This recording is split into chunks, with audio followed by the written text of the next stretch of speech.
I don't get a lot of cravings for sweets or baked goods like cookies, cakes, pies, and whatnot, but once in a while I do get a craving for banana bread. I've tried to make this 2 other times and it was a complete dumpster fire. Yesterday I made one and it finally worked, and I determined that it was because I finally used regular all-purpose flour instead of what accidentally was gluten-free flour before, and it turned into this gloopy, wet, heavy glob of garbage. Don't use gluten-free flour. Just use regular all-purpose flour. Here's what we use. You need some whisks, you need your beaters for your mixer, a couple mixing bowls, a couple measuring cups, some measuring spoons, a couple eggs, 3 ripe bananas, not rotten, but you know, ripe, just like this. Some butter, salt, vanilla, and a loaf pan. This is my 5-star banana bread recipe. Why is it 5 stars? Well, make the recipe, then put it in your face, and then you'll know. It's good. Step 1, get everything you need together, pre-measured and ready to go. It makes everything so much easier. Step 2, bake, preheat. Next, you want to prepare your loaf pan. This is a cast iron one. You don't need to use a cast iron one, just use a regular one if you want, but how do you prepare it? You need to grease it and then flour it. I store all of my cast iron pans and loaf pans and Dutch ovens and everything with oil in them, like olive oil. Just keeps them from rusting, keeps the seasoning good. But to prepare this to bake stuff in, I take butter and I just goo it in here really lightly. It's probably not going to stick to cast iron anyway, but butter is really good seasoning for cast iron. And just, you know, take a little bit on your finger and just kind of goo it in there. Some people use shortening, Crisco, lard, whatever you want to use. I use Irish butter because it's delicious. But that is not all. Take some flour and a little sifter and just dust it.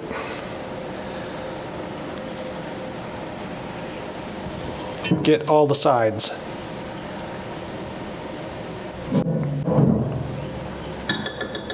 Now, nothing will stick to it.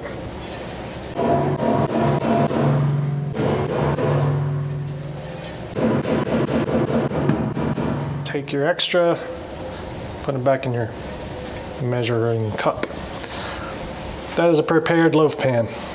You can see how the copper sink has patinaed. Once in a while I rub limes or lemons if I'm using them in a recipe, and that citric acid cleans that out pretty nice, takes away any stains, but that's the way it looks when you have a copper sink. That's just normal. So if you like banana nut bread like I do, use walnuts, use a cup of them, put them in the oven while it's preheating for 7 minutes to toast them lightly, but don't let them burn, and then you'll use those. I used them yesterday when I made that. I don't have any left, no nuts in this one. You can also put raisins in it, like a 1/4 cup, or not. First, sugar, 3/4 of a cup, small bowl, and 8 tablespoons of butter, which is exactly that. Kerrygold Irish butter, delicious. Get you a fork, whisk it together with your fork to get the sugar all wet. Then, take your bananas. Only use 3 bananas. I tried this with 4 once, and the batter got all wet and gloopy. There's a lot of moisture in these bananas. You only want 3. Put these bad boys in there, then use a fork and mash them to the consistency of chunky applesauce. Don't mash the crap out of them until they're liquidy. You want kind of little chunks, but not big chunks, if that makes sense. Mix.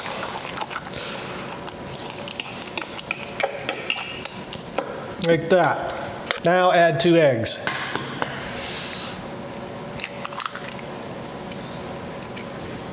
Preferably without the damn shell. Always have a trash bowl. Makes it way easier. I've been watching cooking shows lately. Can you tell? Get a whisk. Oven is preheated. Get a whisk and smush up your eggs into this concoction. Separate bowl. Keep all your wet stuff separate from your dry stuff. 1.5 cups of all-purpose flour, not gluten-free flour. So this is an experiment. Yesterday I made this banana bread with nuts. It's delicious, perfect. But I used baking powder. Today I'm going to use baking soda, which is really what the recipe calls for. I just wanted to see if baking powder would make a difference. Use a teaspoon of baking soda, 1/2 teaspoon of salt to your dry ingredients. If you use salted butter, you can probably omit the salt. Now I'm going to whisk all this business together with my mixer because I have a whisk on a mixer, which is pretty cool, so why not? You want to get your baking soda really mixed in well so that everything sort of rises evenly. One thing I forgot, do not forget this, vanilla extract. You want 1/2 teaspoon. This gives it that extra zhuzh. And you put that in your wet ingredient bowl. Okay, so that's 3/4. It would be extra vanilla-y. All right, I clean up as I go because I hate a dirty kitchen. Wet stuff, dry stuff. Take this wet stuff, put it in your dry stuff. Use a spatula. Now we make batter. Mix this bad boy together. Start on low, get all the flour into the goo, and we're making a batter.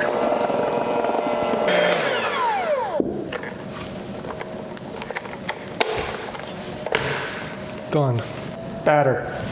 Take your pan that you've already prepped, put this bad boy in there. Dump it right in the center. It'll spread out. Shit. Don't dump it on the counter. These little bowls with the handle on them are handy.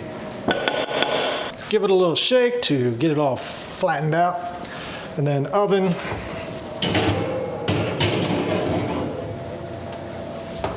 $350, 1 hour.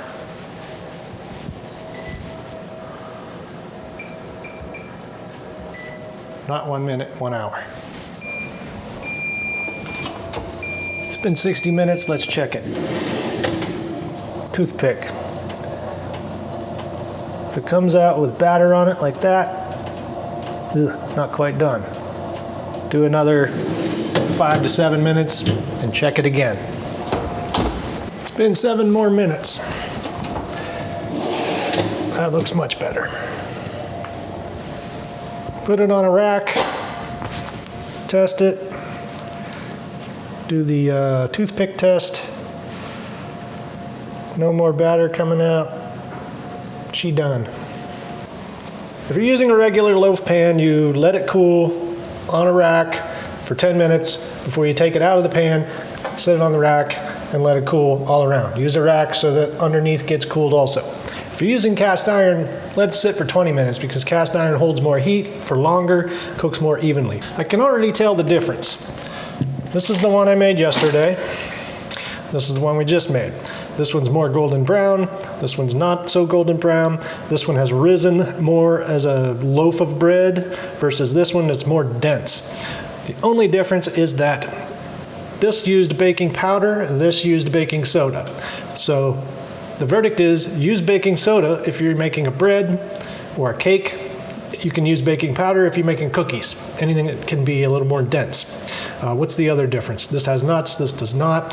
I made this in a cast iron pan. I made that in a regular loaf pan. So you can see the difference. After it's cooled enough in the pan, you can check it to see if it starts separating from the pan as it kind of shrinks a little. And you'll know it's ready to take out of the pan so that you can finish cooling it on the rack. Should just dump right out.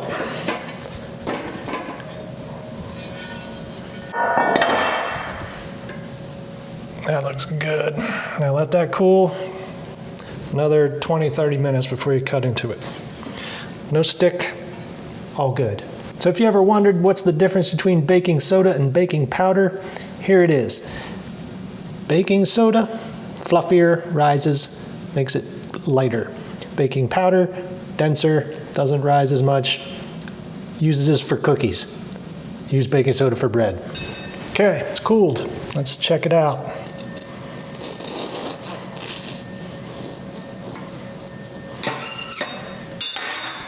Oh, it's perfect. I'm not a chef, I'm not a cook, I'm not a baker. I'm just a dude who made banana bread and stuck it on the internet. But trust me, make this, because it'll make you happy, because it's delicious. Bye.